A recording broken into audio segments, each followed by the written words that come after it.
Hi, I'm Leslie from Once Upon a Love Photography, and I'm going to show you really quickly how to drag your image onto my Polar Express or North Pole Express template. And okay, let's get started.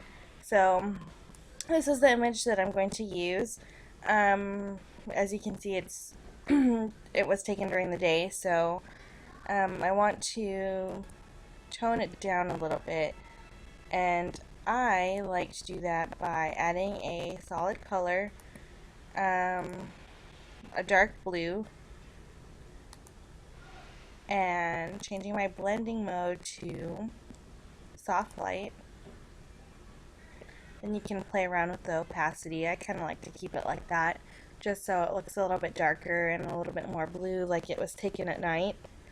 Um, and you can also desaturate it a little bit and make it a little bit more realistic, but this is how I do it. So, okay, after we merged those layers, we're going to use our quick selection tool. But first, let me zoom in here.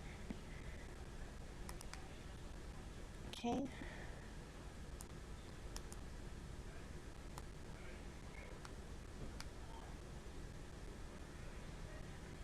So we're going to select our little dude here.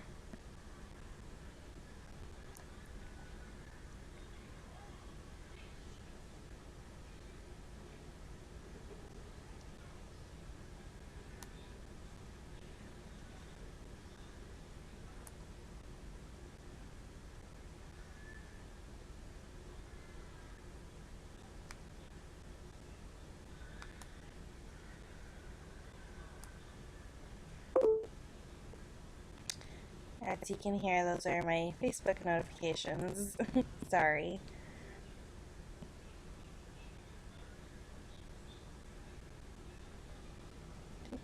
Come on. Sorry, I have so many things open. I keep them open like all the time, so it's taking a little bit longer than it should.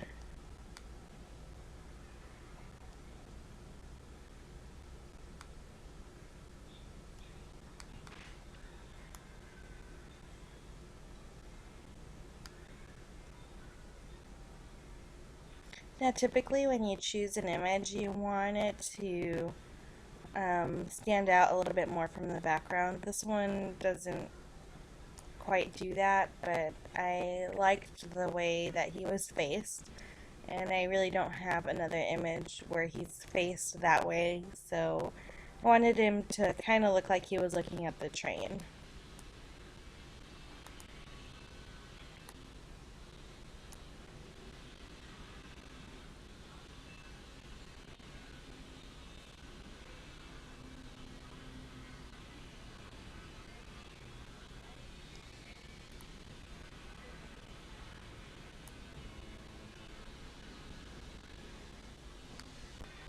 Okay, now that you see that we have the majority of our little guy selected, I went ahead and paused and went ahead and did that so you wouldn't have to watch me do it. And oh, that is not what I wanted to do. Sorry.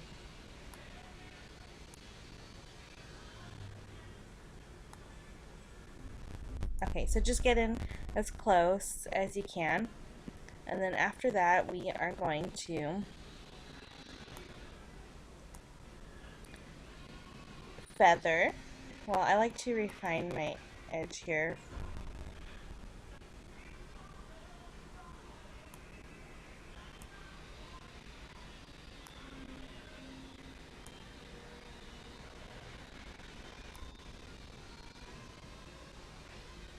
Bring back a couple of those details that we accidentally took out.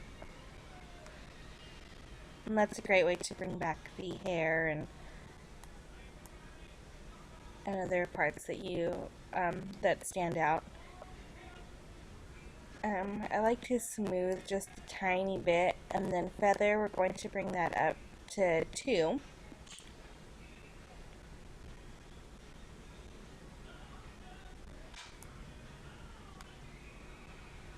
Okay.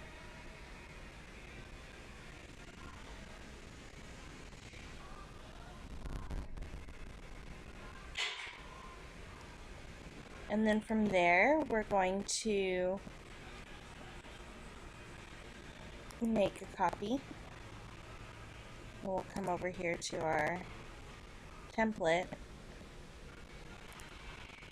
And we're going to drag our little guy over here.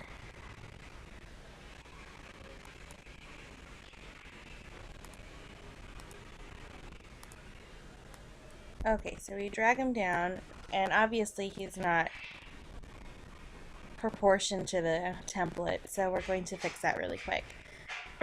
So you can go to Edit, Free Transform, or Control T, and make sure you hold your Shift button down so you keep the proportions the same. The closer that you have him over here, the bigger he can be. So you just have to look at the building and kind of make him proportion to that. See, if I put him right here, he's a little bit big. It doesn't look too believable. So we'll just bring him down a little bit, and that should work. But the closer you are, the bigger he can be, or the further away, the smaller you want him to be, so it looks normal. Okay, from there you can merge that,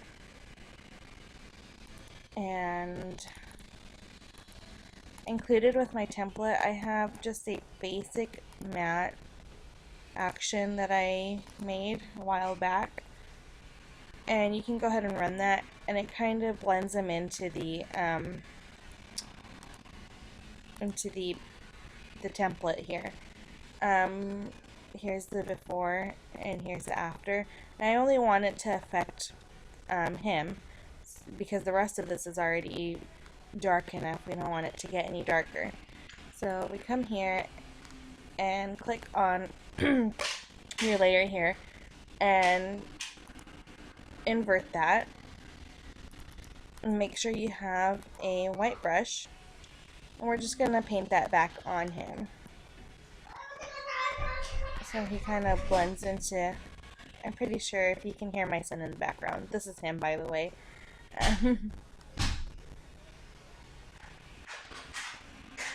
Okay, so it kind of just blends them into the template a little bit better.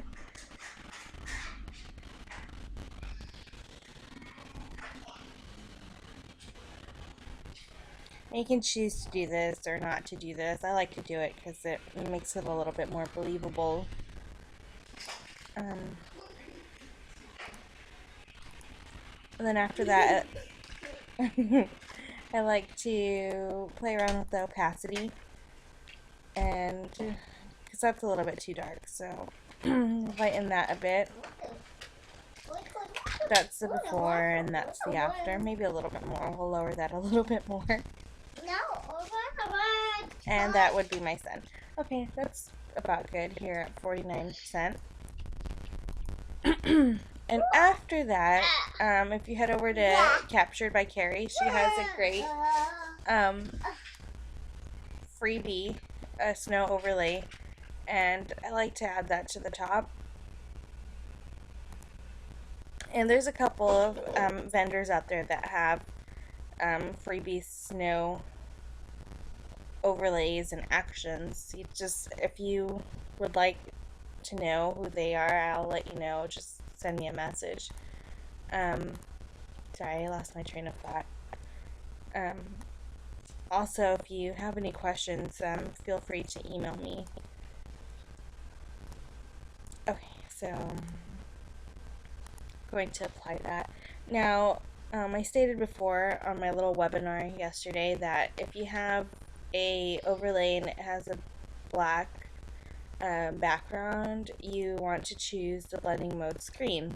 And some people make them on gray and some people make them on black. If you have them on gray, hard light would, works the best. But since we have a black overlay here, screen.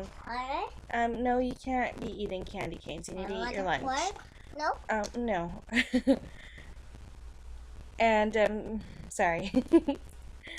Okay, so to make that a little bit more believable, I like to just delete in a couple of areas, or erase, sorry. One being my subject. I'd like my subject to be a little bit more visible. Okay. And then over here under the building, so that looks a little bit more believable. And then a little bit over here on my track, because I worked so hard on this and I kind of want to see it. And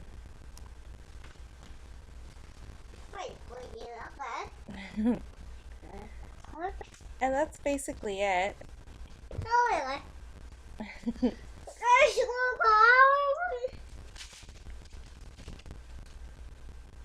And then you just go ahead and merge that down. And after that, I like to use Florabella's Sharpen and Defog. And then on top of that, if I put it on Facebook, I like to run a Facebook resizing, also by Florabella on it, just so it gives it that crisp look, because Facebook tends to destroy the quality. Anyways, there you go. You see how easy that is? It would have been a lot easier, but my computer is running a little bit slow, so I apologize. Anyways, if you have any questions, feel free to email me. Thank you.